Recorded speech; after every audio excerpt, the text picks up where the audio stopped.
Let's have a laugh at your expense, shall we?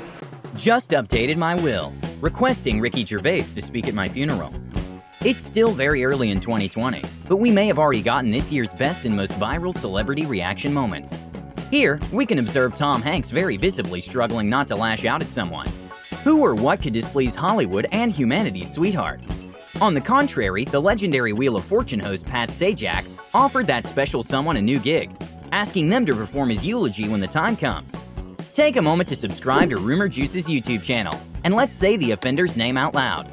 Together on the count of 3. 1, 2, oh, Ricky Gervais and his scathing Golden Globes opening speech.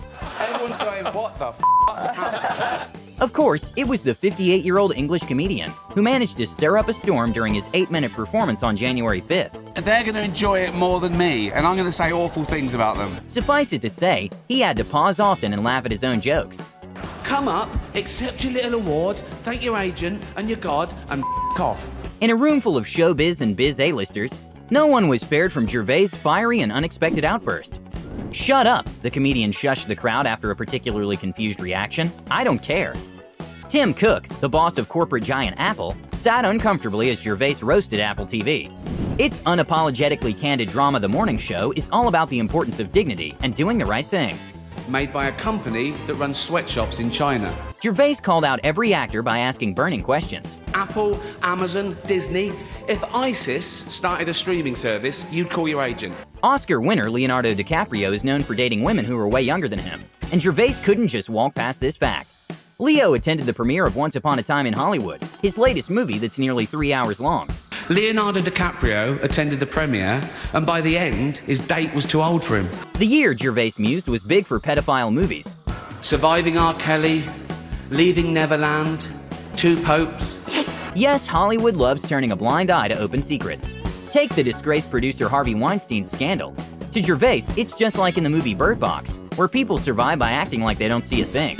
"You're in no position to lecture the public about anything," Gervais told his stunned fellow actors. You know nothing about the real world. Most of you spent less time in school than Greta Thunberg. Viewers are still reeling and trying to make sense of what they had witnessed. "Man of the people," some say on various social media platforms. "Thank you for saying what needed to be said." Others are outraged and annoyed. "Can't believe Ricky Gervais has managed to convince the general public that he isn't part of the elite he's criticizing," one Twitter user wrote. Gervais, on his part, expressed relief that his Golden Globes hosting gig, his 5th and final, was over. He also has a message to his haters. If a joke is good enough, it can be enjoyed by anyone. Just because you're offended doesn't mean you're right. Once he rose to recognition for portraying David Brent in the BBC TV mockumentary The Office. Gervais has made a name for himself thanks to his peculiar sense of humor. That's what she said.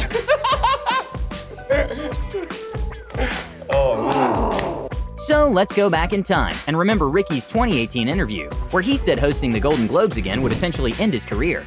And yet, here we are in 2020, discussing Ricky Gervais' performance at that same award show. They said all the right things. They said I can say what I want again. And here's what Gervais thinks about political correctness. People like the idea of freedom of speech until they hear something they don't like.